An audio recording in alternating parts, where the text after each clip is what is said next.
Olá! Sejam bem-vindas, sejam bem-vindos a mais um encontro do que é o Espiritismo. Um livro em que nós estamos fazendo de maneira muito sintetizada, num bate-papo gostoso, buscando como é que é o Espiritismo, como surgiu, como veio, não é? Maravilhoso estar com você, ou no bom dia, ou no boa tarde, ou no boa noite. Um desses dias, um dos períodos desses dias, estando contigo, já fico contente. É sinal de que nós estamos tendo essa conexão.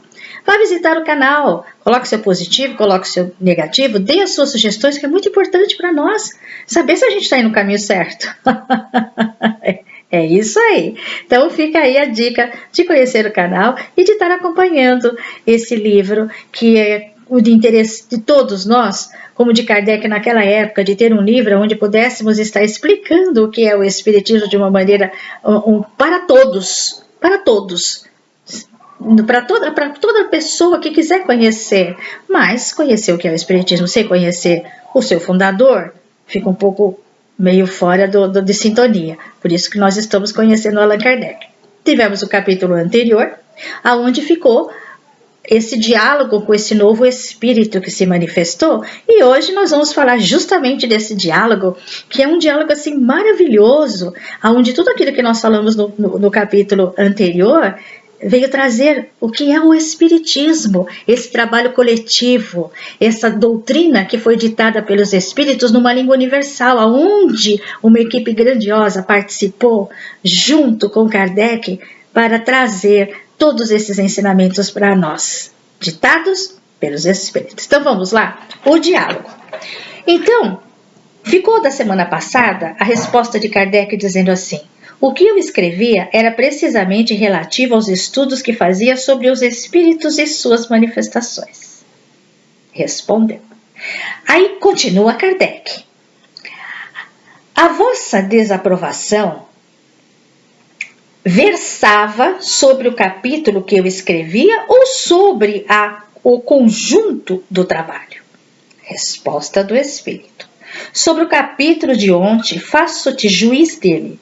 Torna a lê-lo esta noite, reconhecer-lhe os erros e os corrigirão. Firme no propósito Espírito. Allan Kardec continua. Eu mesmo não estava muito satisfeito com esse capítulo e o refiz hoje. Está melhor. Resposta do Espírito. Gente, presta atenção nessa resposta. Fantástica. Está melhor, mas não muito bom. Lê a terceira à 30ª linha e reconhecerás um grave erro. Gente, dá licença, né? Olha, ele mandou ler a terceira à 30ª linha, para vocês verem como eles estavam juntos nesse trabalho. Kardec. Rasguei o que tinha feito ontem.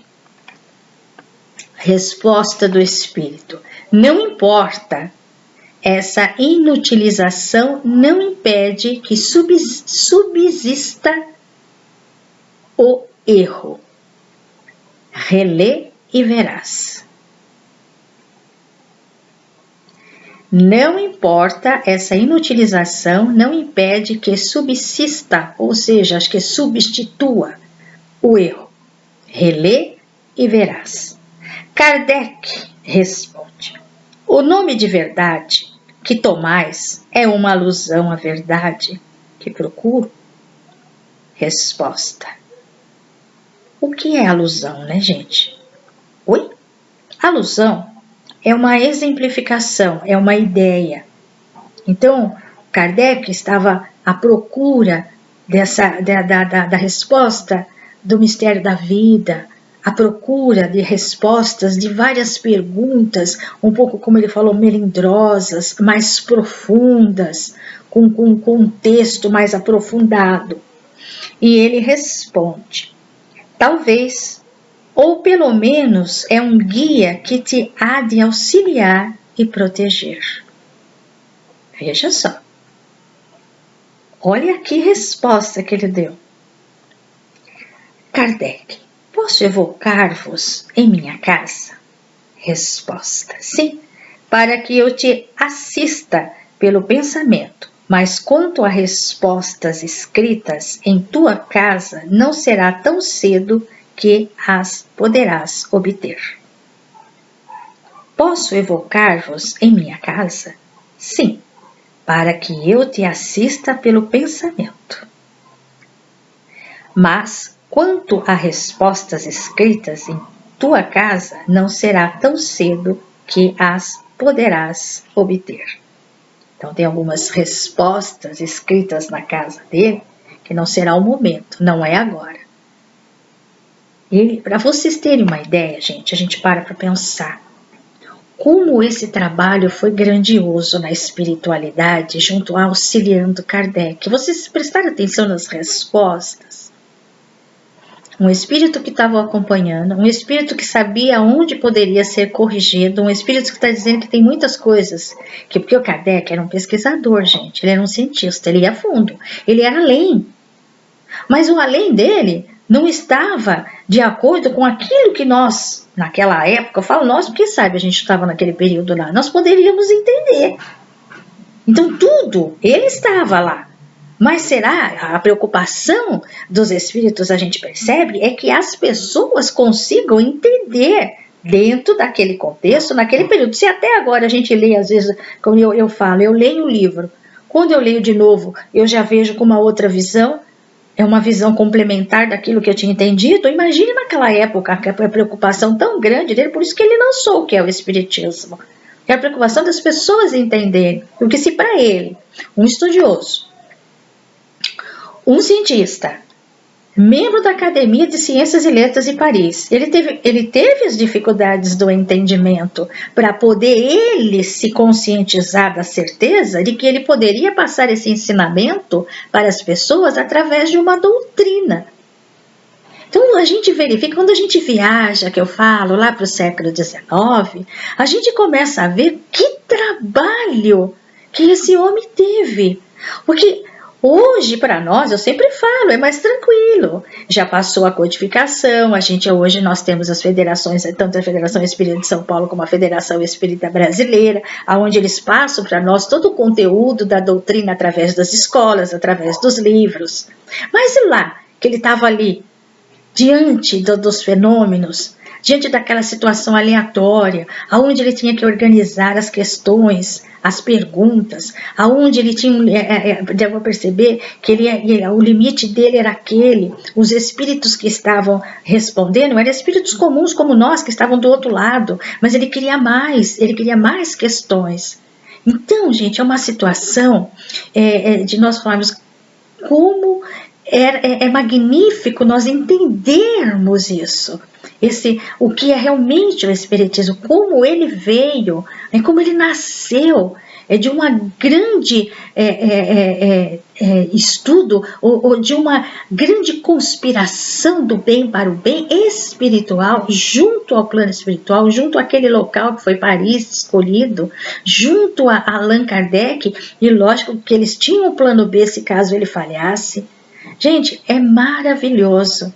E a resposta que esse espírito dá é a chave de tudo.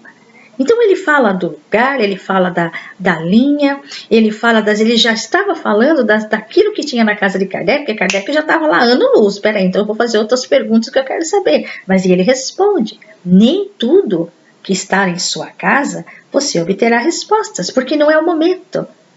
Se nós lembrarmos, quando eu falei da terceira revelação, que é o Espiritismo, volto a dizer, que Jesus, no período que ele passou pela Terra, chegou um momento que ele falou, não posso dizer tudo a vocês, porque vocês não estão preparados neste momento para entender, mas virá o Consolador, aonde vai dar continuidade, porque o Espiritismo é a complementação, é a continuidade, é a complementação e continuidade do cristianismo. Porque o Consolador era que é a terceira revelação, que é o Espiritismo, que vai em busca das parábolas de Jesus. Há muitas moradas na casa de meu Pai. Ninguém poderá alcançar o reino do céu se não nascer de novo. Olha só, ele nos ensinou a fraternidade, a igualdade, a liberdade, o respeito às pessoas, quebra de preconceitos. Tinha uma diversidade nos seus apóstolos, gente, 12 pessoas. e mais os agregados, completamente diferentes, desde um pescador a um doutor, a um republicano, não é? A um aristocrata, a gente tem ideia de como a coisa era complicada naquela época de Cristo, mas ele agregou todos, e cada um vai passar os ensinamentos. Leve a boa nova. Isso que é fantástico de nós podermos estar entendendo. E é maravilhoso a gente saber, quando a gente volta lá na história, lembrando Cristo e lembrando as palavras do que está dizendo agora, então tudo tem o seu tempo.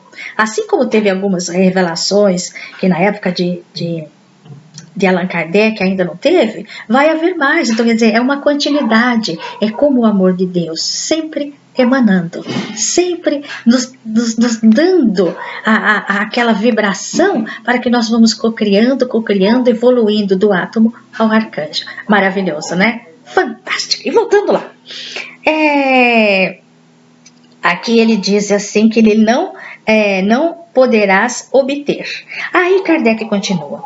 Podereis ver mais frequentemente que todos os meses? Quer dizer, ele poderia vir mais do que só todos um quarto, né? Um quarto do mês ele viria, se ele poderia vir mais vezes? Ele responde, sim, mas não prometo senão uma vez por mês, até nova ordem.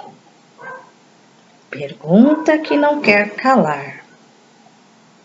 Vem uma pergunta do Kardec, porque ele ia até o fundo, né? Ele ia até o fundo para poder perguntar mesmo. Olha que é a pergunta que não quer calar. Animastes algum personagem ou alguma personagem conhecida na Terra? Olha só, pergunta dele. Resposta. Disse-te que para ti eu era verdade. O que de tua parte devia importar discrição, não saberás mais que isto. Espírito, verdade, vamos analisar. A objetividade tanto quanto Kardec. Para Kardec é verdade, é o que importa. Porque nesse momento, o importante é esse empreendimento. É o projeto em que há ele, mais o amigo do Ida, e tenho certeza que mais espíritos estão a fundo, para poder amparar e ajudar Kardec nessa empreitada, fora os amigos encarnados que ele tinha, todas aquelas sessões, todos aqueles locais, todas aquelas manifestações.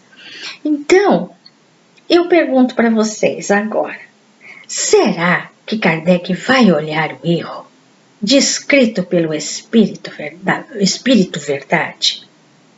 Será que ele vai fazer isso? Será que ele vai buscar mesmo aquilo que o Espírito Verdade falou para ele? Para ele olhar, pesquisar? Porque vocês imaginam, eu sempre falo, gente, vamos viajar junto à cabeça de Kardec. Ele vai falar como é que ele sabia que era aquela linha, aquele tal lugar. Ele já, por Kardec, já estava resolvido o problema, porque ele rasgou, ele falou, eu rasguei e refiz, mas ainda não estava bom. Então, que nós vimos assim, às vezes a gente fala, Deus existe. Olha o trabalho maravilhoso para nos deixarmos, para nós podermos saber que a vida continua, para nós podermos dar continuidade à nossa evolução. Gente, isso é um trabalho maravilhoso que foi feito, com esses espíritos do bem para o bem, e tendo Kardec como seu instrumento, com boa vontade. Apesar de todos os seus métodos científicos, de sempre na observação, sempre na razão, eu tenho certeza que depois desse diálogo, Kardec deve ter pensado muito, analisado, observado todas as questões dessas perguntas, que como nós lemos, elas são profundas nessas respostas. Eu tenho certeza, antes de tomar qualquer atitude, principalmente de corrigir ou não corrigir aquilo que ele falou. Mas isso nós vamos deixar para o próximo capítulo, o capítulo 9, onde estaremos juntos mais uma vez. Por hora, gente, muito obrigada pela atenção de vocês. Um beijo no coração e até a próxima. O que é o Espiritismo? Vamos ver o que Allan Kardec vai fazer. Até lá. e que a paz esteja com todos.